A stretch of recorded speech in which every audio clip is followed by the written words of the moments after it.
So I'm here with Jake McKee, aka Budo Jake, the founder of Budo Videos, longtime member of the jiu-jitsu community, longtime media creator, creative, and also a very good black belt.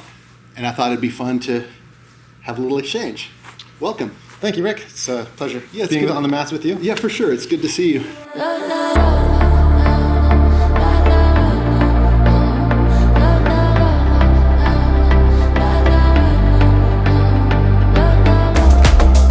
A lot of people like footlocks these days. Let's do something super basic, a straight ankle lock. Yeah. So if I put you in a straight ankle lock, almost everybody has the same reaction from this. Right. What are you going to do? You push the foot down and hop over. Right. Everyone learns that. That's actually exactly what I want you to do.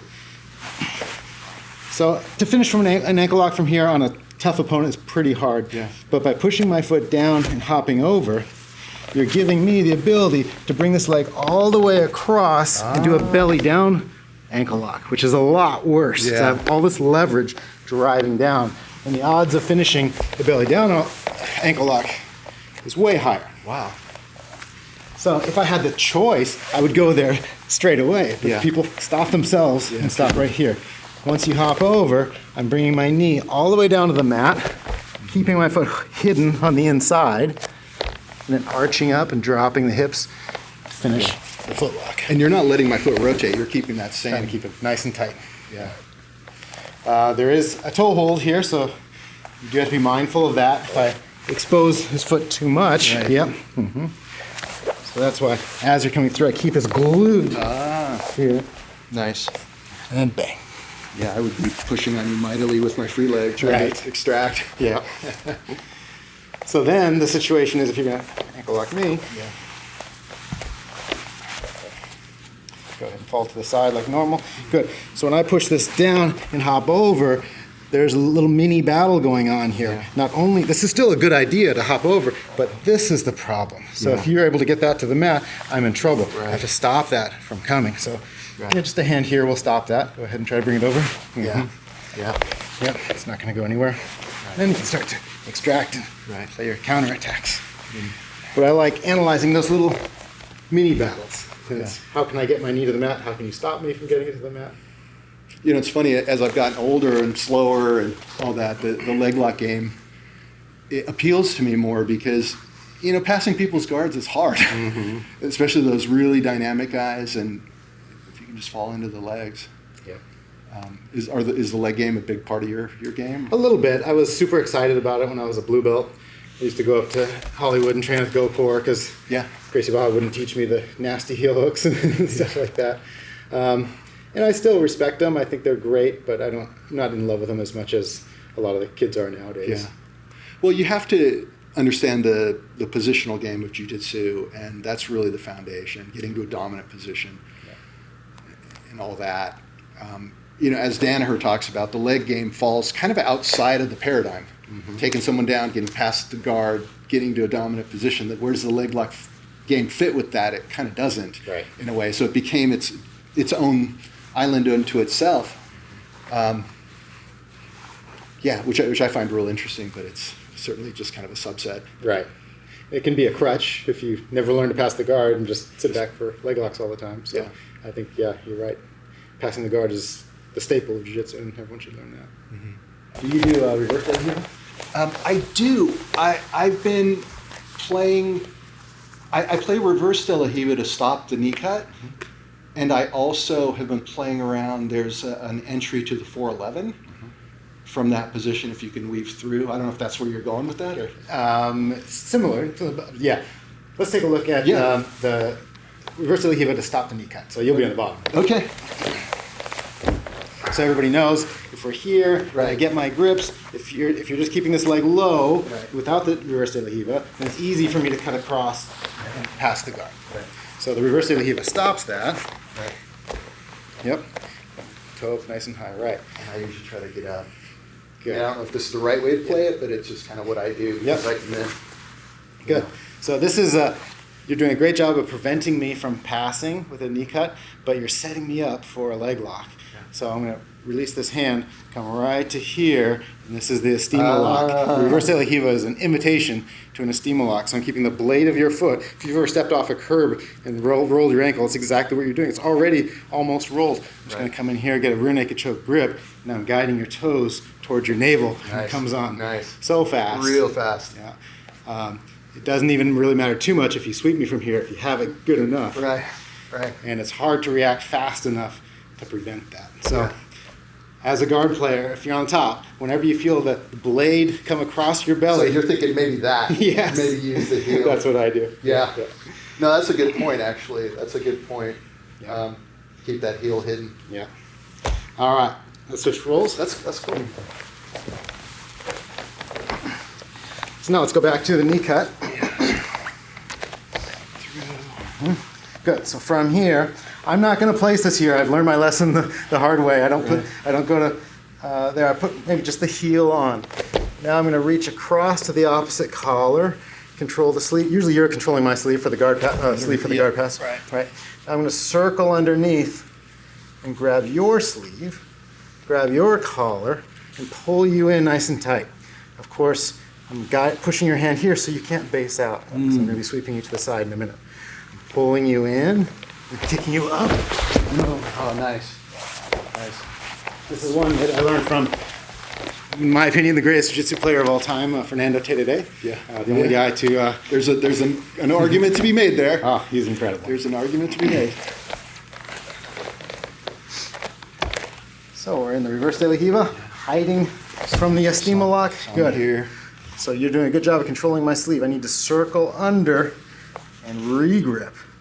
Grabbing the collar, I'm pulling you in and then stuffing your hand right in the crotch. So now I can even put my foot on the ground if I need more leverage. It's my left foot that's going to throw you off in this direction. And then up and over, usually landing you in a good position to attack the arm. We're back there. Yeah, right to the blade. Yeah. Nice, that's really great. There's one more that goes on in that series, and that is as I'm trying to sweep, you step up.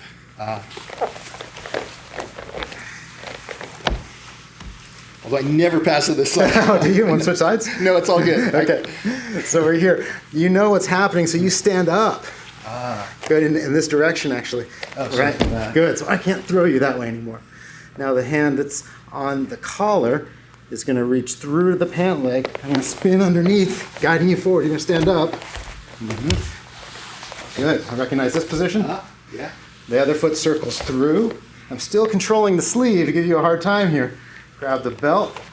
Now I can let go. I guide you forward and then start. Take the back. We're still in frame. Hold up, we are. All right. Grab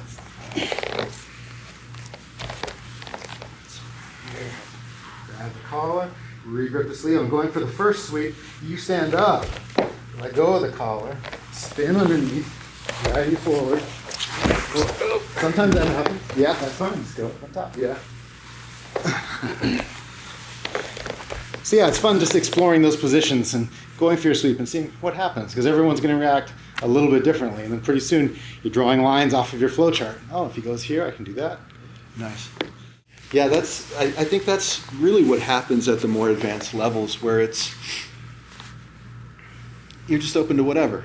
You set the initial trap, and then it's kind of up to them to figure out. And sometimes they get out, sometimes you funnel them, but yeah, that's a much more intelligent, mature way to play the game. Yeah, I mean, there's so many different styles, right? Roger will say, nope, I'm going to mount you and cross-choke you, and that's that. That's that. And there's something really cool about being able to impose your will, and it doesn't matter what they do. Is that been your kind of mentality? Because I am an explorer by nature, and I get a little bored quickly, so I tend to explore a position or a technique or a sequence for a little while.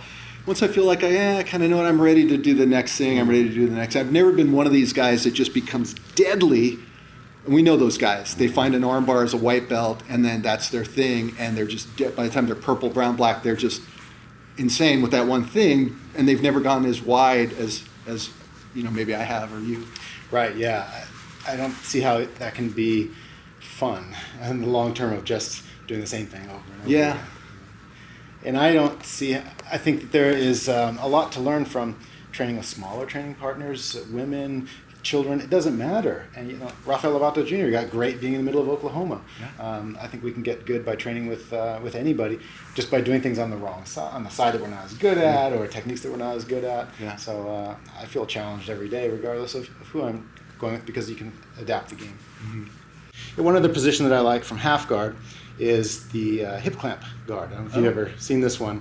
What is that? What is that? I learned that one from Samir Chantry. It's a really cool version of half guard, knee shield half guard. Right. So I think this is a great half guard to keep the guy's weight off of you. And now the bottom leg is a little bit shallow, so it's not deep like this. It's shallow. I'm crossing the ankle because the bottom foot is going behind the top one. You feel that pressure? Yeah, I do. And so now if you try to drive in, you're not going to get anywhere at all. So now the most basic hip clamp sweep is turning to the ground, almost like you're going to do a push-up, forearms on the mat, and lift yourself up and drive into your opponent. You just keep walking backwards. And then you're on top. Oh my gosh, that's so cool. That is so cool. I think I remember seeing Alex Eklund doing something similar like that. He does these belly down things that look wrong, but they're really effective. Yep. So again, the top shield is up, bottom one is crossed, and the bottom foot is going behind. So, not like this. And you're a little far in. You don't mind like this kind of stuff. Go ahead and try. Yeah. Yeah, it's pretty strong. Pretty strong. Yeah, I don't want to let you push all the way down, or else the ankles will pop over. Right. Like that. So if you start to do that, then I might have to get the hands involved and start to work here. Yeah. But so from here, turning underneath. And now, it doesn't matter a whole lot of what you do. There's a whole flow chart of things that you may do. So if you pop one foot up or it doesn't really matter. You still go through. Or you can invert. Nice. Yeah, my instinct to counter that would be to bring your knees up and to come up. So if you're, I would probably be looking to come up here. Mm-hmm. And now there's no more half guard, so the situation and then changes. It becomes something else. Yeah. Although even standing up can be hard against someone who's really clamping you down. Absolutely. And so the goal for there is, as you're starting to lift up, just don't let them get this. Yep. Nice. So that becomes the game. Mm-hmm. And of course here there's also crowbar sweeps. Oh yeah. Nice. Yeah, half guard's a position that I think something the young guys don't really like so much, but there's so much there. Yeah. And I was one of the smaller guys going through the ranks, so I always wanted the guys' weight off of me. And so the knee shield is a great way Right. to keep the weight off. Of course, spider, lasso are also good ways to keep the guys' weight off. But if you want to do this for a long time, which I know you do as well, we have to learn how not to get beat up. So any guards that can keep your opponent away, I think are good ones that allow for longevity in the sport. Speaking of, any tips for the older guys, for better or worse? It seems like my demographic skewed a little. I don't know why. I mean, why it's skewed toward the older guys, I have no idea. But it seems like there's a real hunger out there. Either the guys that are starting late or the guys that started earlier but they're getting older now, to kind of maybe figure out how to navigate this in a way that lets them have that longevity. Yeah, the guys. Do you feel it in your own game? Are you starting to? You have a little gray going. I mean, are you? Yeah, to be honest, I don't feel that I'm too old to do it, or I don't feel too tired or anything. I think the main thing is, like, if you tap, you tap. You know, it's no big deal. The important thing is to be on the mat. The tortoise can really beat the hare as long as you just keep at it. And you know, have I tapped to lower belts? Sure. You know, Marcelo does too. If you're not tapping, then you're probably not going out of your A game and exploring those other areas, and you're probably not improving. If you're just smashing everyone every single time, like, are you really learning? Yeah. So. And we all know those guys. Yeah. They have to win. They have to win every day on the mat, and they're not vulnerable, and that's where the growth happens. Exactly. So if I train some new techniques and get tapped a couple times, no problem. But next week, I'll aim not to get tapped and get better at those techniques. So, so yeah, my philosophy is always explore, learn new things, and don't get injured. Because once you get injured, you're off the mat for a while. And that's no good. Yeah, that's probably my number one piece of advice to older guys, just safety first. We all have ego, we're all competitive, and you get lost in that. No, safety first. Safety first, because you get hurt, you're done for a while. And those injuries as you're older take forever to heal. Yeah, they start to stack up. And it's not just jiu-jitsu, you know, if you get heel hooked and you can't, if it hurts when you walk, that affects your quality of life and everything you do. And good training partners won't just crank stuff. You know, I get submissions all the time on lower belts where like, oh, you should be tapping now, but you're not. Okay, fine. Give it up and move on. Yeah. I don't need that check mark. No problem. Well, Jake, thank you. Thank you. I appreciate it. It's been a long time, and this was really fun for me. Where can our viewers find you? Is there anything particular that you're trying to get information out about? And we'd love to give you a little publicity here. Sure. Thanks for having me on, Rick. And you guys can find me on Instagram, Budo Jake. My website's budovideos.com. That's for our physical media and rash guards and gear and all that. And then we also have budovideos.tv, which is for all the digital content. You can watch our instructionals on apps, whether it's Google or Android or iPhones. So yeah, check those out. And thanks for having me on. I appreciate it. Yeah, thank you, Jake. And thank you. Make sure to subscribe. You guys know what to do. See you next time.